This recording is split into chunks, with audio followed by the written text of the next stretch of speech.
Jai Hind friends, I welcome everyone to this channel. This is the fifth video of current affairs for the month of August. Actually मैं पूरा Jan onwards current affairs करा रहा हूँ. So right now I have reached August and very soon I will be starting with the September's current affair. So these sessions are helpful for every exam which is applicable for the defense category, whether it be UPSC, NDA, CDS, FCAT, CAPF, INET, ACC, etc., and any other government exam if you are planning to give. These sessions will help you out. Okay, so let us start, guys. My name is Anshum Verma, and I come from a defense background. These are my credentials. I have qualified UGC NET JRF exam. That means I'm eligible to teach as assistant professor in any university in our country. Plus, I already hold a teaching experience of 10 years and I have myself qualified various government exams. If I talk about defense exams, I have qualified CDS exams 7 times and I've been to 7 SSBs and got recommended as well. So I've been working with various academies all over the country in both the format online and offline. Okay, so this is my channel, guys. Anshum Until the Uniform. You do subscribe to this channel because I will be posting quite regular videos on this channel, which is absolutely free for you. There will be soon I will be starting with some live classes for you for SSB as well. Then do give me some likes on this video. Also hit the bell icon so that every notification of my video comes to you. And this is my WhatsApp number. If you want to get in touch with me, you can contact me on this WhatsApp number.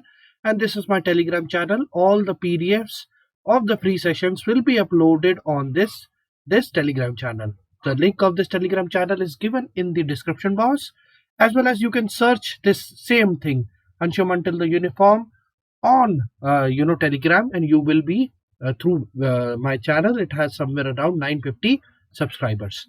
Okay, so let us start, guys. These are the courses that I offer on this platform, where I will be dealing with the complete journal studies paper, जो आपका GS2 paper है, जो सबसे important paper माना जाता है और जिसमें सबसे ज़्यादा प्रॉब्लम आती है बच्चों को, वो है ये जनरल स्टडीज़ का, जहाँ पर मैं आपके लिए लेके आया हूँ current affair with applied GS, जहाँ पर मैं करंट अफेयर GS के साथ लिंक करके पढ़ाता हूँ, जो कि आपको रिटन प्लस SSB दोनों में हेल्प करेगा. देन पॉलिटी का मैं बैच बहुत जल्द शुरू करूँगा. Geography, economics, history, static, GK, ये सब कुछ आपको मैं बहुत जल्द आपके लिए इसके लिए कोर्सेज लेके कंबाइंड कोर्स लेके आऊँगा, जिसमें आपको मैं सब कुछ ऑफर करूँगा.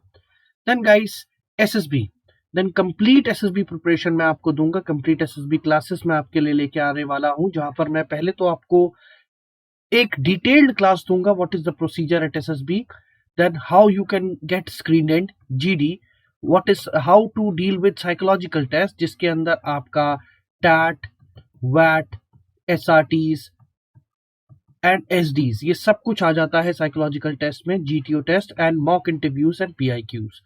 So everything will be covered on this platform. So guys, what are the benefits of my course? I have already explained in many of my videos. So you will be getting structured courses and the completion of courses with me. Then regular classes. Along with that, I will be providing you study materials in the form of PDFs, notes, etc. Then you will be getting free revision classes. ठीक है, आपको मैं revision classes भी दूंगा before the exam time. Then current affair session most probably will be in the recorded format. Then guys, personal evaluation will be provided to you. Personal evaluation in terms of your, obviously for SSB as well. मैं SSB में आपके psychology के साइक test को personally evaluate करके आपको मैं उसके answers दूंगा. देन उसके बाद अगर आपको रिटन में भी कुछ पर्सनल इवेलुएशन की जरूरत है या पर्सनलाइज्ड डाउट क्लियरिंग सेशन की जरूरत है, तो I will be providing that as well. Then with me guys, once you join me, it will be a lifetime support until you clear your defense exams. So, and even after that as well, you let's see how our bond and how we guys will gel up with each other. So I will be helping you throughout your life for the unlimited support that I can offer you for. And then guys, all those people who are in touch with me from quite a long, you know that there is a quite a humorous explanation that you will be getting in my courses, which helps you to retain things in a better format. Okay, so this is the next part, guys. Right now I'm covering the current affairs for the month of August. Now my name is Anshum Verma. Now in this current affair course, guys, there is no need to follow the daily basis of Hindu videos or Indian Express videos. You just have to watch my these sessions. Every important aspect of the current affairs I will deal here, but that is topic wise, so need not to worry. I cover all important sources like Hindu, Indian Express. Then along with Indian Express, I cover PIB, the government magazines like Yojana, Kurukshetra, etc. Any important article that comes through it. Okay. Then I also refer to some online magazines. Okay, online magazines which are available, as well as offline magazines which are available. Then my own personalized notes that I make for current affairs, because I am myself preparing for UPSC civil services examination. So I help you out in all these stuffs. Okay, so let us start, guys. This is today is the fifth part. So जिसने भी पुरानी videos को नहीं देखा है, तो सबसे पहले आप इस वीडियो को लाइक करो, और पुरानी वीडियोस का लिंक आपको मिल जाएगा डिस्क्रिप्शन बॉक्स में. The complete playlist have been given there, so you can watch the current affair playlist from the description box. I have maintained a playlist link is given there. Then guys, what all topics that I will be covering here in current affairs, to be precise, I have already covered polity and national issues. इसकी 2 classes already हो चुकी है. Then international relation की मैंने एक लंबी class ली थी आप लोगों के साथ. Then last class जो मैंने अपलोड करी थी वो डिफेंस की थी. Now in today's class we will be dealing with science and technology, and next what I will be launching soon will be the government schemes. Then obviously environment and these miscellaneous sections will also be coming very soon. ये miscellaneous section आपके ऐसे exams के लिए बहुत important होता है. That includes your FCAT. Okay, FCAT के साथ साथ आपका NDA. इसमें फैक्चुअल क्वेश्चन स्ट्रेट अवे आ जाते हैं. स्पोर्ट्स, अवार्ड्स, अपॉइंटमेंट, मैं ये नहीं कह रहा सीरीज वगैरह में भी आपको मिलेंगे क्वेश्चन, बट फैक्चुअल क्वेश्चन ज्यादा ऐसे एग्जाम्स में आने के ज्यादा चांसेस होते हैं, FCAT NDA types. Okay, so let us start guys today's class science and technology. यहाँ पर मैं आपको बायो, फिजिक्स, केमिस्ट्री, बायो नहीं पढ़ाने वाला गाइस. यहाँ पर हम बात करेंगे, to be precise, new inventions की. ठीक है, नए नए इन्वेंशंस जो हो रहे हैं ऑल ओवर द ग्लोब, हम उसकी बात करेंगे. Along with the inventions, a very important aspect of this area जहां से क्वेश्चंस काफी आ रहे हैं, दैट इज स्पेस. ठीक है, इसमें हम both international achievements as well as national achievements, whatever our ISRO is doing. ठीक है, इसरो भी बहुत ऐसी कामयाबी लेता जा रहा है, बहुत सारे ऐसे सक्सेस इसरो को मिल रही है, तो वो सब हम इसमें कवर करेंगे. न्यू इन्वेंशंस कवर करेंगे, स्पेस कवर करेंगे. स्पेस के साथ साथ कुछ हेल्थ, बायोटेक्नोलॉजी, इन तरह के कुछ टॉपिक से भी काफी कुछ न्यूज बनती है जो करंट अफेयर से रिलेटेड होती है, और वो सब हम इस टॉपिक में कवर करते हैं. यूपीएससी को ये सारे एरियाज से ही क्वेश्चन पूछना ज्यादा इंटरेस्ट लगता है. ठीक है, हेल्थ ऑब्वियसली एक इंपॉर्टेंट एस्पेक्ट बन चुका है अभी, तो हर कोई ईगरली वेट कर रहा है. There is a good news also coming up about the vaccination and all. उनके बारे में भी हम आज के सेशन में डिस्कस करने वाले हैं. सो चलिए guys, let us start this video.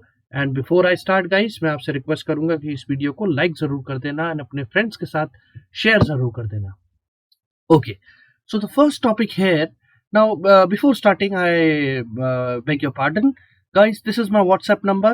If anyone wants to reach me for any sort of query that how to start your preparation regarding the defense services, you can reach me on this WhatsApp number. Message me there. And this is my Telegram channel. You can the link is given in the description box. You can get to that Telegram channel. All the PDFs and everything will be uploaded there. So guys, the first and foremost thing is Beidou. Now this Beidou is China's own navigational system. China ने अपना खुद का navigational system बना लिया है, जिसका नाम क्या है, Beidou. जैसे फॉर एग्जांपल जो करंटली ऑल ओवर वर्ल्ड जो सबसे ज्यादा यूज होता है वो है GPS, ग्लोबल पोजिशनिंग सिस्टम. ये कौन से देश का है गाइस GPS? ये GPS है USA का. अच्छा, इसी तरह इंडिया का भी गाइस अपना एक खुद का नेविगेशनल सिस्टम है. तो क्या आप मुझे उसका नाम बता सकते हैं? अभी इसी वक्त वीडियो को पॉज करो. अगर तुम्हें पता है उसका नाम तो मुझे जरा कमेंट बॉक्स में उसका नाम बताओ. ठीक है, so let us start again. So guys, China has recently completed it's B2 navigational satellite system constellation. ये कॉन्स्टलेशन इसलिए बोला जाता है बिकॉज ऐसा नहीं है कि सिर्फ एक सैटेलाइट आपको नेविगेशनल सिस्टम प्रोवाइड कर देती है इतने बड़े अर्थ पर. एक्चुअली अर्थ का कर्वेचर इतना बड़ा है guys, so you require good number of satellites to cover each and every part and to develop a connect. ठीक है, सो इसके अंदर बहुत सारी सैटेलाइट्स का इस्तेमाल करा गया है. ठीक है, it is a Chinese satellite navigation system. Just like I have already told you, the system uses a network of satellites that can provide positional accuracy of under 10 meters. यानी 10 मीटर की accuracy रखने वाला ये एक navigational system है. GPS ने भी अपने आप को रिफाइन कर लिया है और जीपीएस का जो अभी करंट एक्यूरेसी रेट है वो है 2.2 मीटर्स. ऑब्वियसली चाइना का माल है, चाइना का माल चला तो चांद तक, नहीं तो फिर शाम तक. देखते हैं कब तक इनका ये सिस्टम चल सकता है. So China has initiated this program way back in 1994, guys. तो बहुत पुराना ये प्रोग्राम है. Now it aims to integrate its application in different sectors. सारे सेक्टर्स को ये एप्लीकेशन हेल्प करने वाला है, जिसके अंदर आपको fisheries, agriculture, special care, mass market application, forestry, public security etcetera, ये सब कुछ आपको इसमें मिलने वाला है. Then Beidou offers its services including accurate positioning, navigation and the timing as well as short message communication. So ये सब बेसिकली हर आपको जीपीएस सिस्टम में मिल जाएगा. हमारा इंडिया का जो नेविगेशनल सिस्टम है वो भी ये सारी सर्विसेज प्रोवाइड करता है. नाउ इसके अंदर अगर हम बात करें तो 27 सैटेलाइट्स का एक सिस्टम है. जैसे मैंने जो इंडिया का नेविगेशनल सिस्टम था उसमें भी मैंने आपको बताया था कि there are good number of satellites which we are launching, और उस पर भी काम चल रहा है. ऑलमोस्ट काम इंडिया का भी कंप्लीट होने वाला है बहुत जल्द. वैसे तो पार्शियली ऑपरेशनल है इंडिया का भी नेविगेशनल सिस्टम मिलिट्री यूजेस के लिए और बाकी सारी चीजों के लिए, बट बाकी सारे यूजेस के लिए भी बहुत जल्द ये इंडिया का नेविगेशनल सिस्टम 100% काम करेगा. So guys, what does this mean for China? China इस सिस्टम को क्यों इवॉल्व करना चाह रहा है? तो सबसे पहले अगर हम इसके रीजंस देखने की कोशिश करें, what could be the probable reason here? So guys, first is the ties between USA and China are deteriorating. Now guys, both of these countries are fighting to become the next superpower. USA is already a superpower, so USA wants to maintain its status, whereas the next contender जो challenge करता है USA की hegemony को वो है China. So it had become more important for the China to have its own navigation system that the US does not have the control over.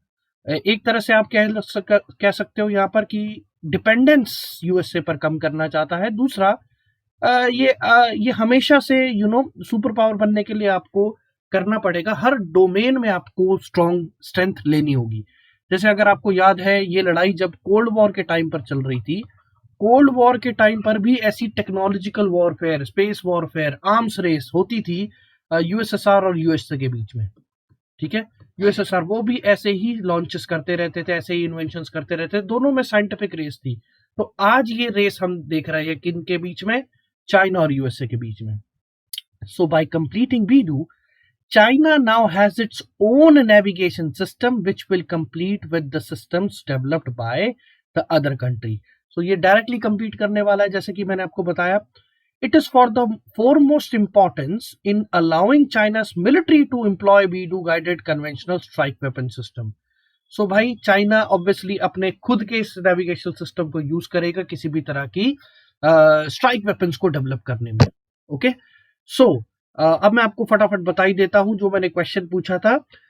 सो बाकी सारे other countries के जो नेविगेशन सिस्टम है हम उसकी बात कर लेते हैं. जो सबसे फेमस है वो है जीपीएस, ग्लोबल पोजिशनिंग सिस्टम. ठीक है, इसका फुल फॉर्म है ग्लोबल पोजिशनिंग सिस्टम.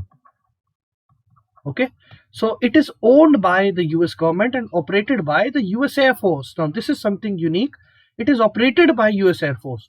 सो हाल ही में इंडिया और यूएसए के बीच में ऐसे बहुत सारे एग्रीमेंट्स हुए हैं जहां पर एक बहुत ही रिसेंट एग्रीमेंट साइन हुआ है. जरा उस एग्रीमेंट का मुझे नाम बताना, कौन सा एग्रीमेंट साइन हुआ है जिसके अंदर हम एक दूसरे से जियोस्पेशल डेटा एक्सचेंज करेंगे. इंडिया और यूएसए एक दूसरे का जियोस्पेशल डेटा यानी सैटेलाइट इमेजरी और इन्हीं सबसे आई हुई इमेजरी शेयर करेंगे. ठीक है, तो ऑब्वियसली हमें भी एक्सेस मिलेगा इस जीपीएस का, और इंडिया के ऊपर भी जो जितना भी नेविगेशनल सैटेलाइट्स है वो डेटा हम यूएसए के साथ शेयर करेंगे और उनका डेटा हम लेंगे. सो रशिया का अपना खुद का नेविगेशनल सिस्टम है गाइस, ये बहुत इंपॉर्टेंट है, ग्लोनास. यूरोपियन यूनियन का अपना जो नेविगेशन सिस्टम है उसका नाम है गैलीलियो, और इंडिया जिस पे काम कर रहा है उसको बोला जाता है नाविक। ठीक है, अच्छा, नाविक तो मैंने आपको बता दिया, that is Indian navigational system, but इसको पुराने नाम से भी जाना जाता था, IRNSS, full form Indian regional navigational satellite system. तो ये इसका पुराना नाम था, अब इसको नाविक के नाम से जाना जाता है, IRNSS। ठीक है, ओके। सो गाइस, फटाफट मैं आपको यहाँ पर थोड़ा सा डिस्कस कर देता हूँ कुछ टाइप्स ऑफ ऑर्बिट।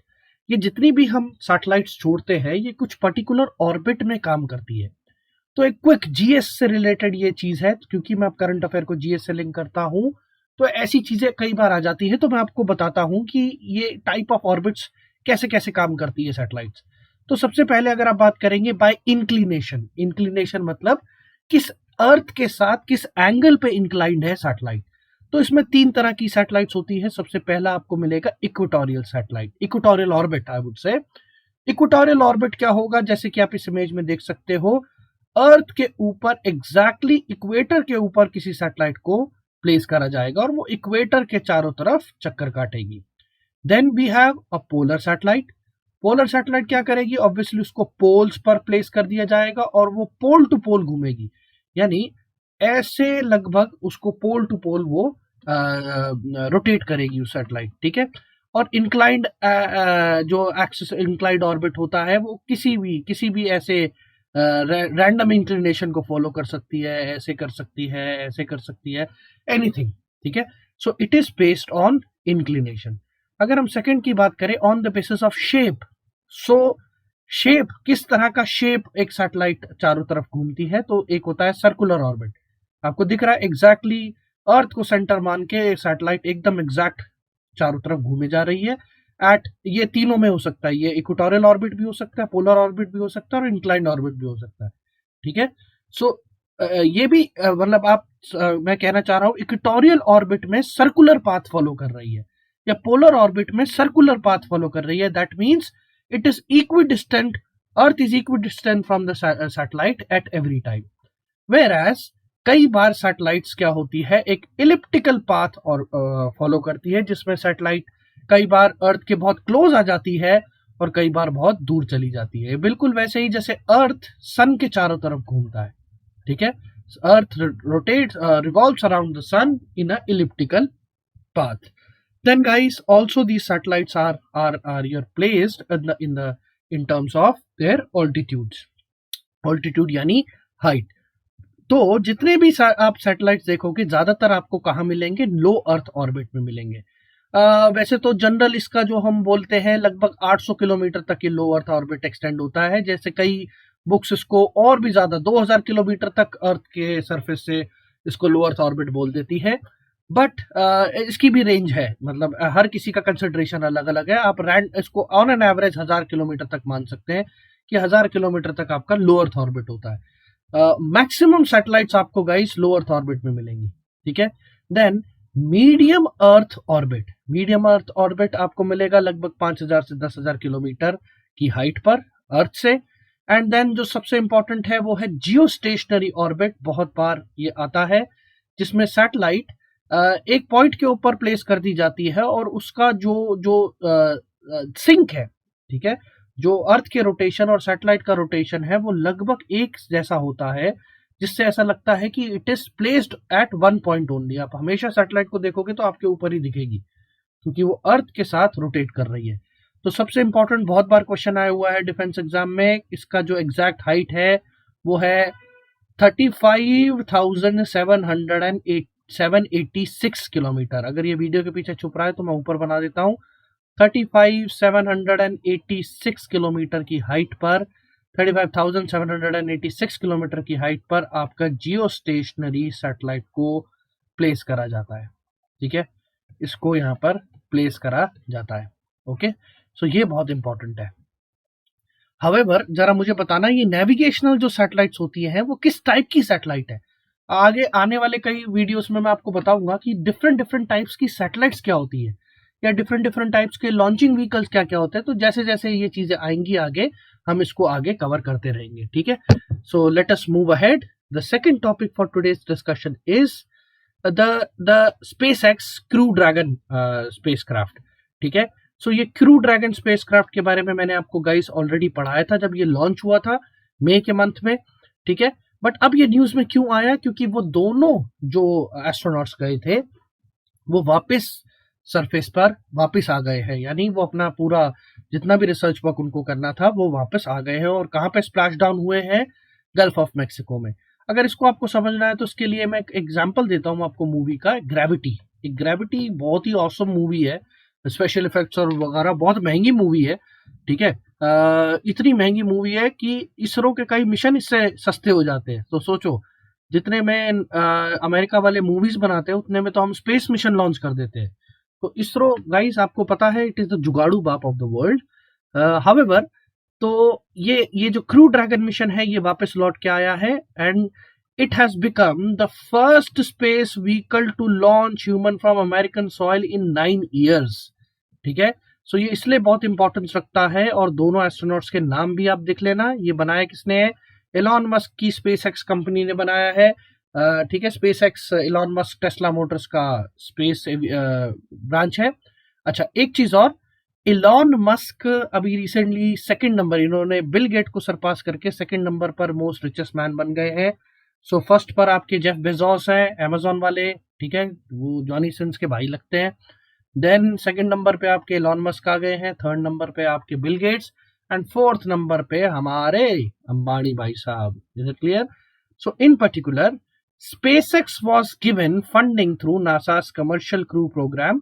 नासा की फंडिंग्स के जरिए इसने ये लॉन्च करा था। So Crew Dragon has evolved from the earlier design of Dragon 1, which was launched almost 20 times on a mission to deliver the cargo to ISIS between May 2012 to March 2020।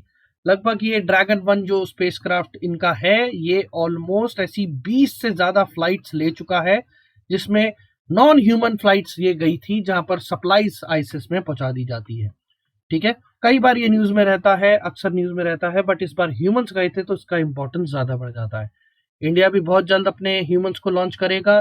कौन से year में हम plan कर रहे हैं और mission का नाम क्या है, जरा मुझे कमेंट बॉक्स में बताइए।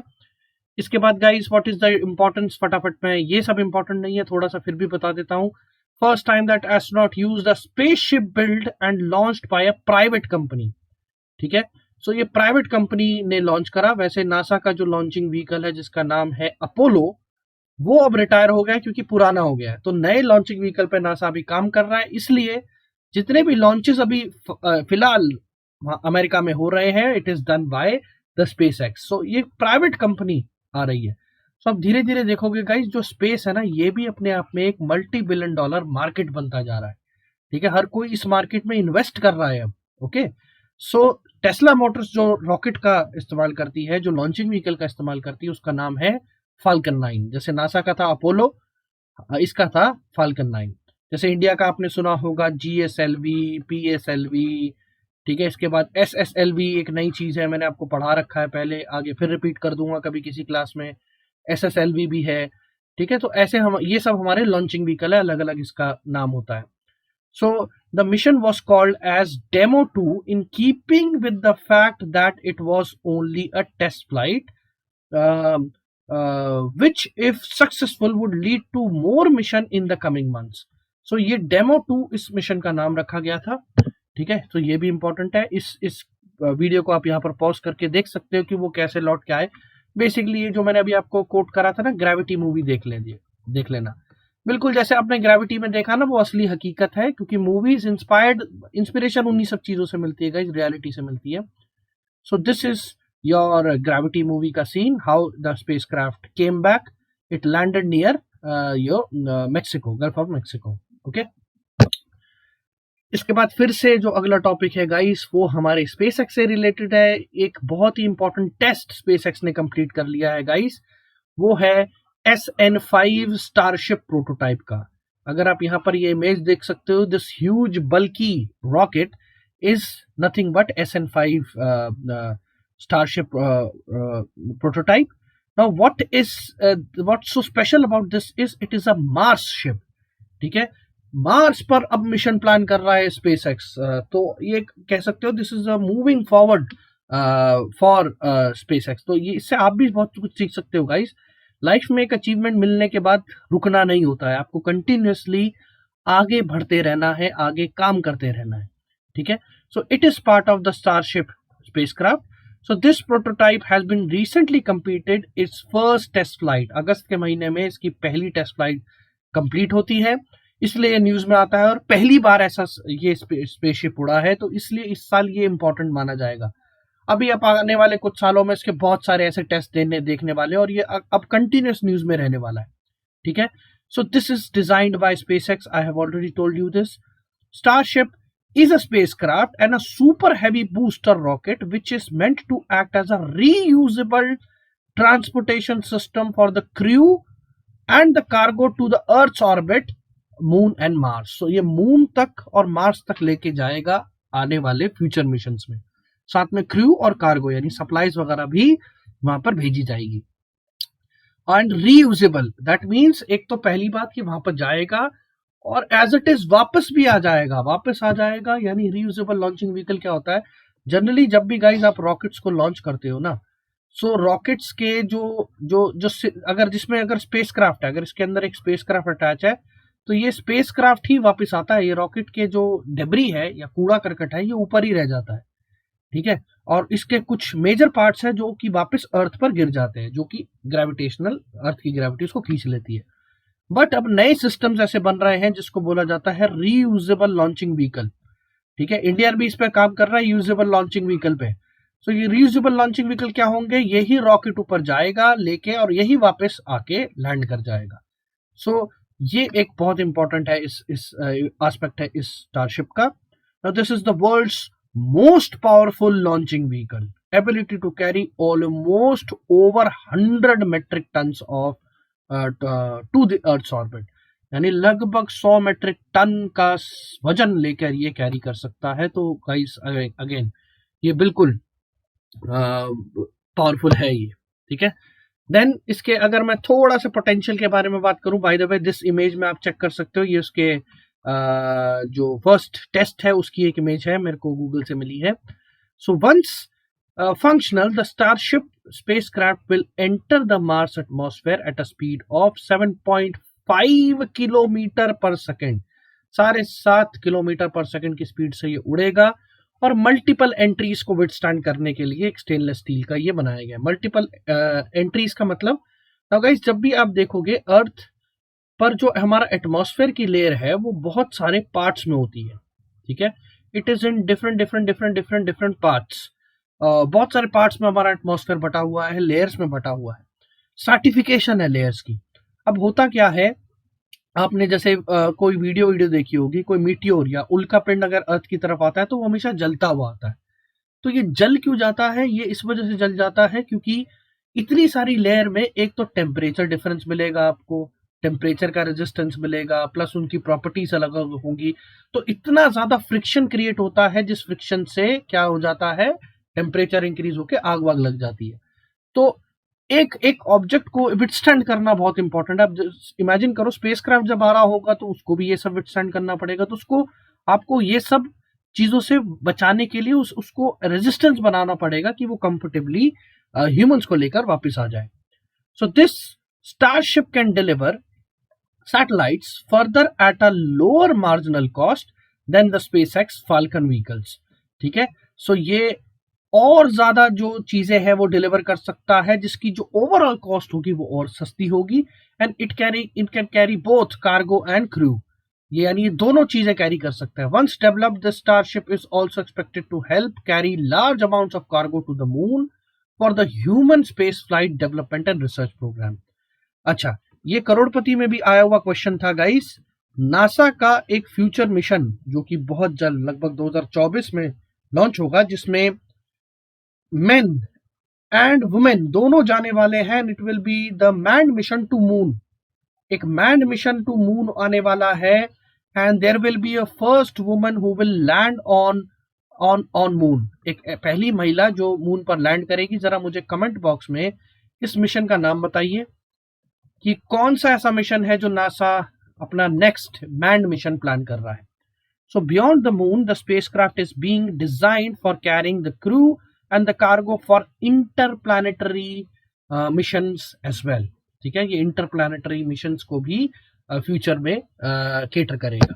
ओके, चलो नेक्स्ट है गाइस हमारे इंडिया से रिलेटेड एक इंपॉर्टेंट टेलीस्कोप एस्ट्रोसैट। ये बहुत बहुत बहुत इंपॉर्टेंट अचीवमेंट है गाइस इंडिया का। हमारा खुद का मल्टी वेवलेंथ ऑर्बिटिंग टेलीस्कोप है ये एस्ट्रोसैट। लगभग 2015 में हमने इसको लॉन्च करा था। इसने रिसेंटली एक नई गैलेक्सी डिस्कवर करी है। नाउ गाइस ये अपने आप में वैसे तो बहुत कुछ मिलता रहता है, बट ये एक बड़ी अचीवमेंट मैं मानता हूं, एक बड़ी डिस्कवरी है जिसके आने के चांसेस हैं। एफकैट जैसे पेपर में या सीएपीएफ जैसे पेपर में इसके चांसेस काफी हैं। सो आप जरा इस चीज को बस नोट कर लीजिए। सबसे इंपॉर्टेंट फैक्ट यहाँ पर यही है। इस गैलेक्सी का नाम क्या रखा गया है? AUDFS01। ठीक है, it is the extreme ultraviolet UV light. ठीक है, इस लाइट के अंदर इसको डिस्कवर करा गया है। लगभग 9.3 बिलियन लाइट ईयर्स अवे है ये। The discovery was an international collaboration of astronomers from India, Switzerland, France, USA, Japan, Netherlands, from all across the world. Now, it is the first time that the star-forming galaxies have been observed in the extreme UV environment. So, पहली बार एक star-forming galaxies को discover करा गया है। अब थोड़ा सा यहाँ पर एस्ट्रोसैट के बारे में जान लीजिए। ये थोड़ा सा इंपॉर्टेंट है। ये एक मल्टी वेवलेंथ स्पेस टेलीस्कोप है, मैंने आपको अभी बताया। It has 5 telescopes seeing through different wavelengths and simultaneously, which includes visible, near UV, far UV, soft X-ray and hard X-ray. ये सारी wavelengths को ये कैप्चर कर सकता है। On board, it is a 38 centimeter wide ultraviolet imaging telescope है इसका, which is capable of imaging in far and near ultraviolet bands over the wide field of the view. So, ASTROSAT was launched on 28 September in 2015 by ISRO into a near Earth equatorial orbit. Now guys, अब आप समझ सकते हो, ये मैंने आपको अभी इस वीडियो के स्टार्टिंग में बताया था, नियर अर्थ इक्वेटोरियल ऑर्बिट। इसमें इसको लॉन्च करा गया है। It is a multi institute collaborative project जिसके अंदर बहुत सारे इंस्टीट्यूट शामिल है। Again all these institutes are not that important, इसको याद करने की जरूरत नहीं है। बस आप एसोसैट के बारे में थोड़ा बहुत पढ़ लीजिएगा, ठीक है, और इसकी बस जो गैलेक्सी हमने लॉन्च करी है उसको बस याद कर लीजिएगा। ठीक है, सो ये थोड़ा सा एस्ट्रोसैट के बारे में मैंने यहाँ पर डिटेल्स ऐड करी हुई है इस इमेज के थ्रू। आप इसको पॉज करके पढ़ सकते हो। Okay, next. सो गाइस, अगस्त के महीने में एक पहला कंटेंडर वैक्सीन का सामने आता है। However good news are coming in from America that Pfizer ने अपने डेवलप कर लिए हैं वैक्सीन को with a very good accuracy rate of I guess 95.7%। ठीक है, इस एक्यूरेसी के साथ फाइजर ने अपनी वैक्सीन को लॉन्च कर दिया है। The next better contender is Moderna, but ये स्पुतनिक 5 ये न्यूज में था बिकॉज ये पहली ऐसी वैक्सीन है जो Russia has become the first country to officially register a कोविड-19 vaccine and declare it as ready for use. ठीक है, so this vaccine has been called as Sputnik 5. Why Sputnik? It is named after the first artificial Earth satellite Sputnik 1, which was launched by the Soviet Union. So आपको पता होना चाहिए इस पर based ये नाम है। तो वो भी एक बहुत बड़ी अचीवमेंट थी रशिया के द्वारा, और ये भी एक बड़ा अचीवमेंट है। By the way, which is the first country to reach space? Which is the first country to reach space, यानी पहली कंट्री स्पेस में कब कौन गई? वो आपकी नन अदर देन रशिया ही थी गाइस। ठीक है, रशिया सबसे पहले स्पेस में गई। हाउएवर मून पर सबसे पहले कौन उतरा? तो वो यूएसए था। आर्म्स रेस याद है ना, मैंने आपको बताया था वो रेस अभी इसी वीडियो में। So however the Chinese vaccine has been cleared for the limited use before this and it is a adenovirus vector vaccine approved to be administered only on the soldiers of the People Liberation Army. So अभी के लिए वो अपने soldiers को protect कर रहे हैं इस वैक्सीन से, चाइनीज वैक्सीन से। इसके बाद जो अदर कंटेंडर्स है गाइस, उसमें ऑक्सफोर्ड, एस्ट्राजेनेका, मॉडरेना एंड फाइजर, ये कुछ ऑनगोइंग रनर्स अप है। ऑक्सफोर्ड एस्ट्राजेनेका यूके की एक वैक्सीन है जिसमें यूके में काम चल रहा है। मॉडर्ना और फाइजर दोनों यूएसए में काम चल रहे हैं। इंडिया का भी एक वैक्सीन है जिसको सेकेंड स्टेज में एंटर कर गया है, वो कोवैक्सीन है। ऑलमोस्ट इसके क्लिनिकल ट्रायल शुरू हो चुके हैं। उसके अलावा एक ज़ाइकोव डी नाम की हमारी एक और वैक्सीन है, इंडियन वैक्सीन है। बाय द वे, जैसे मैंने आपको अपनी लास्ट वीडियो में बताया था कि फार्मास्यूटिकल्स की मैन्युफैक्चरिंग या मैं वैक्सीन की भी अगर मैन्युफैक्चरिंग की बात करूं ना, मैन्युफैक्चरिंग गाइस, बनाना, तो इंडिया सबसे बड़ा मार्केट है इस पूरे वर्ल्ड का। लगभग 60% ग्लोबल वैक्सीन आपको इंडिया में प्रोडक्शन होता हुआ मिलेगा। ठीक है, सो ऐसे नहीं है इसका कुछ हमारे पॉपुलेशन का, हमारे सस्ते इंफ्रास्ट्रक्चर का कुछ तो हमें फायदा भी मिलता है। ठीक है, सो ये स्पुतनिक 5 डेवलप करी है मॉस्को के गैमलिया इंस्टीट्यूट ने in the collaboration of Russian defence ministry. Again not that important. This vaccine uses the weakened virus to deliver the small parts of pathogen and stimulate an immune response system. Again, you know how vaccines work. Vaccine कैसे काम करता है? वही virus, जैसे corona virus है, corona virus को ही उसके weak form को ही इंजेक्ट कर दिया जाता है और बॉडी को टाइम दिया जाता है कि body will develop the response towards it, उसके अगेंस्ट बॉडी रिस्पॉन्स बना लेती है. So this vaccine is administered in 2 doses, consist of 2 types of human adenovirus, each carrying the S antigen of the new coronavirus, which enter the human cells and produce an immune response system. So Russian officials have said that the large-scale production of the vaccine will start in September, and mass production of vaccine may begin as early as October. Okay. सो ये इसका जो mass production है अक्टूबर तक शुरू हो गया है और काफी हद तक रशिया में ये सब शुरू हो चुका है. हाउएवर यूएसए में भी आजकल में न्यूज आई है कि यूएसए में भी ट्रायल्स जो डोसेज है वो उसके वैक्सीन प्रोवाइड करने के वो भी शुरू हो चुका है. सो बहुत जल्द इसको मास प्रोडक्शन में लाया जाएगा. एंड ग्लोबली इंडिया में भी बात चल रही है वैक्सीन को स्प्रेड आउट करने की और उसके प्रोडक्शन की. सो this is all for today's class guys. आज के लिए साइंस एंड टेक में इतना ही. नेक्स्ट वीडियो में मैं आपको फिर मिलूंगा गवर्नमेंट स्कीम्स के साथ. सो आज का मोटिवेशन आपको पता है, हर सेशन मेरा किसी मोटिवेशन के साथ एंड होता है. सो आज का मोटिवेशन आपके लिए क्या है? Imagination is more important than knowledge.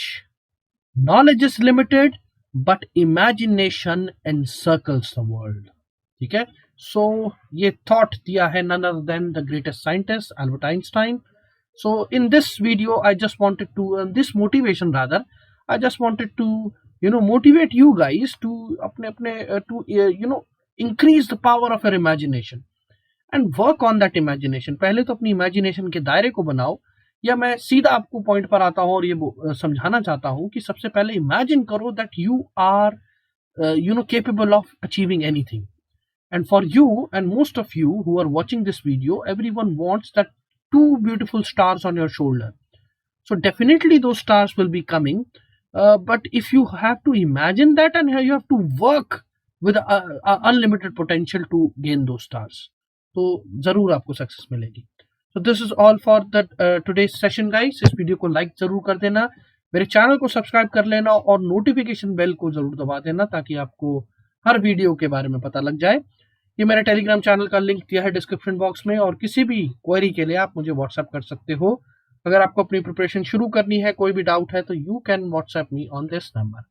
Okay, so this is all for the day guys. Thank you. जय हिंद, जय भारत. मेहनत करते रहिए, सपने जरूर सच होंगे. Take care everyone.